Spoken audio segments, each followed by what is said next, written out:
The war between Earth and the Violian Empire had burned for 3 brutal years, fleets clashing in orbit and cities trembling beneath alien ultimatums. I was not a soldier or a hero, just a cultural liaison dragged into negotiations because I spoke passable Violian and knew how to smile under pressure. When the talks collapsed and weapons were powered up once more, the Violian High Council made a shocking demand. To prove humanity's sincerity, a human representative would enter a ceremonial marriage with Princess Kalith, heir to the Empire. It was supposed to be symbolic, temporary, and hollow, a performance meant to save face on both sides. Somehow, that representative became me. I remember standing in the crystal hall of their capital world, my borrowed robes too tight at the shoulders, her towering form beside me, radiant and unreadable. Kalith's species was tall, silver-eyed, and horn-crowned, their presence alone enough to make hardened admirals uneasy. She looked down at me like I was an intriguing insect, not cruel, not kind, simply curious. The vows were spoken in ancient tones, binding us in the eyes of her people, even if everyone involved insisted it meant nothing. When the final sigil flared and the war fleets powered down, cheers echoed across the chamber. The war was over, and I was married to an alien princess. I expected to be sent home within days. The marriage quietly dissolved once the headlines faded.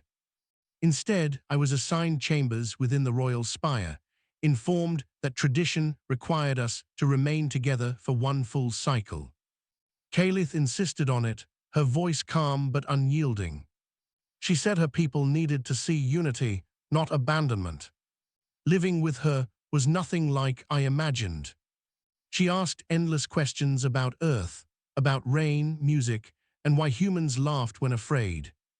At meals, she watched me eat with fascination, mimicking my gestures with careful precision. In turn, she allowed me to witness her rituals, the way she hummed ancient war songs before sleep, the way her horns glowed faintly when she was amused. One night, I asked her why she agreed to the marriage. She told me she was tired of watching her people die for pride. If binding herself to a fragile human could end the bloodshed, she would do it without hesitation. There was no mockery in her words, only resolve. For the first time, I saw her not as a symbol, but as a person carrying the weight of an empire. The turning point came during the Festival of Joined Stars. According to Violian custom, bonded pairs were expected to perform the Dance of Claim before the entire court. It was an intimate ritual, filled with gestures meant to signify trust, protection, and permanence. I reminded Kalith that our marriage was fake, that none of this was real. She tilted her head and said that real and meaningful were not always the same thing. As the music swelled, she drew me close, one massive hand steady at my back. I felt the gaze of thousands upon us, and something else, her heartbeat, slow and powerful. The crowd reacted with awe, murmurs spreading like wildfire. Afterward, the High Council announced that the bond had been accepted by the ancestors themselves. Our union was no longer political theater, it was sacred. That night, Kalith stood on the balcony overlooking her city, wings unfurled to the stars. She told me quietly that releasing me now would shatter the fragile peace. More than that, she admitted she did not want to let me go. Not because of duty, but because I had become her chosen anchor in a changing universe. Earth contacted me weeks later. They thanked me, called me a hero, and informed me that extraction was ready whenever I gave the word. I stared at the message for a long time, my hand hovering over the reply. Leaving would be easy, safer, and familiar. Staying meant accepting a life that was never part of my plan. Kalith did not beg or command. She told me she would honor my decision, even if it broke her heart. For her people, love was a bond chosen freely, never forced. That honesty struck deeper than any order ever could. I thought about the war we stopped, the lives spared, the strange quiet moments we shared. I realized that somewhere between the fake vows and real laughter, I had stopped pretending too. When I told Earth I was staying, the silence on the other end was deafening. When I told Kalith, her eyes shimmered with a light I would later learn was a sign of profound joy. Years have passed since the war ended. The historians still argue whether the marriage was a clever strategy or a miraculous accident. What they do not see are the small moments, shared meals, shared fears, shared dreams. Kalith is now Empress, wise and feared by those who would threaten the peace. I stand beside her, no longer a hostage or symbol, but a partner. Our cultures have intertwined, trade flourishes, and mixed delegations walk freely between stars. Sometimes she still teases me, reminding me that I was supposed to leave after one cycle. I remind her that she was the one who refused to let go. We laugh, and the sound echoes through halls once built only for war. What began as a fake marriage ended a war. What followed became something far more powerful. Not an obligation, not a treaty, but a bond chosen every day. And she still will not let me go. Peace is never as simple as the end of war. I learned that lesson the day Kalith ascended the obsidian throne, and the galaxy truly realized what our union meant.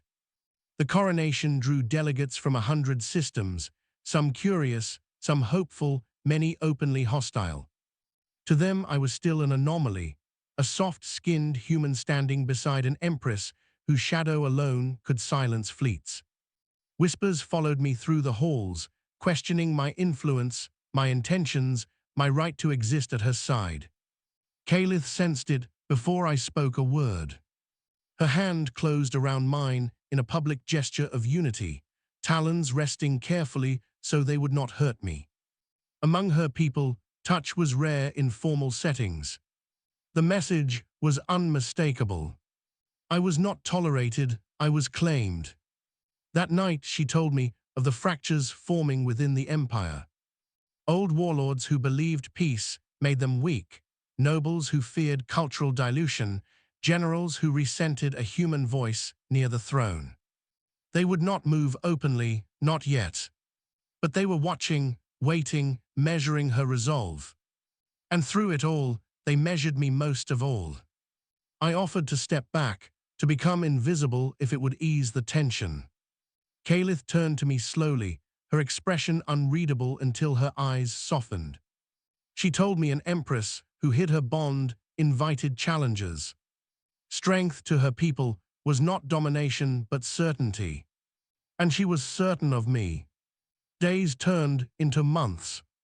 I learned the rhythms of governance, the endless councils, the delicate balance between mercy and authority. Kalith ruled with a calm that unsettled her enemies more than rage ever could. She listened, weighed, and then decided with terrifying finality. At her side, I became something new. Not a ruler, not a warrior, but a bridge. I translated not just language, but intent, softening human bluntness and explaining violin intensity. Slowly, grudgingly, they began to listen. The first real test came with the Drath coalition. A minor power that believed peace meant opportunity. They launched raids along the outer systems, striking trade convoys and blaming pirates.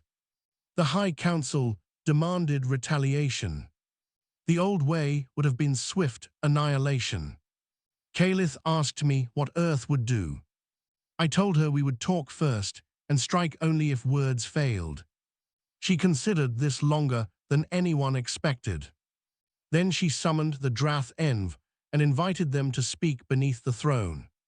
I watched the fear in their eyes as Kalith leaned forward, wings partially unfurled. Her voice was calm, almost gentle, as she offered them a choice. Return what they had stolen, submit to joint oversight, and join the trade network peacefully. Or face a response that would make the war they avoided seem merciful. They chose peace. The Empire watched in stunned silence. It was the first time many realized that restraint could be a weapon.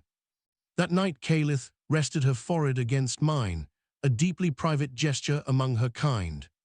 She thanked me for teaching her that strength did not always roar. I realized then how much she trusted me, how much she had already given. But trust invites danger. The attempt came without warning. A ceremonial gathering, 1,000 guests, music echoing through the spire. I noticed the disruption a fraction too late, a ripple of panic, a weapon drawn where none should exist. The assassin moved fast, faster than any human. Caliph moved faster. She stepped between us without hesitation, wings flaring wide. The blade struck her armor and shattered. Before guards could react, she had the attacker pinned to the floor, her claws inches from their throat. The hall froze. Caliph did not kill them.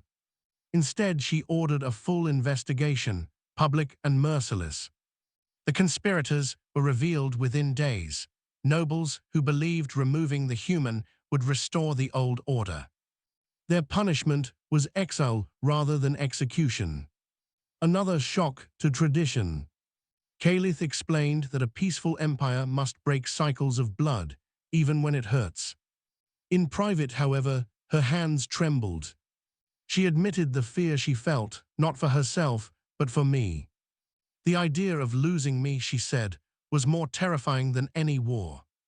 That was the night she spoke the words that changed everything. She told me the bond between us had long surpassed ceremony. Among her people, there existed a deeper vow, rarely invoked. A life-binding, soul-witnessed union that endured beyond rains and stars. It was irreversible. It meant sharing not just life, but legacy, memory, and grief. It meant that when one fell, the other would feel the echo forever. She would not ask it lightly. She would not ask it at all unless I chose it freely. I did not answer immediately. The weight of forever is heavy, even when love makes it bright.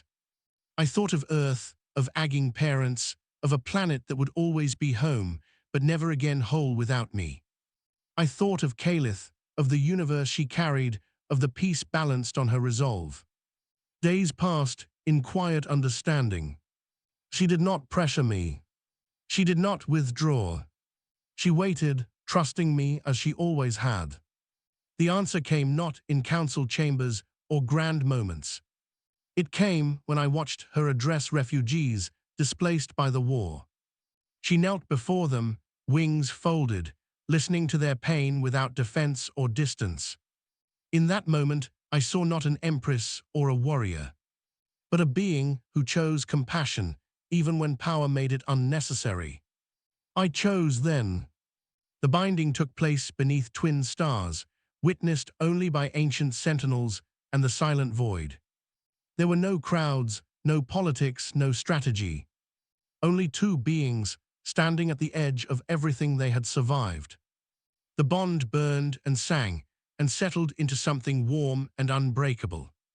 I felt her strength, her memories, the echo of her people stretching back millennia. She felt my fragility, my hope, my stubborn human refusal to surrender kindness.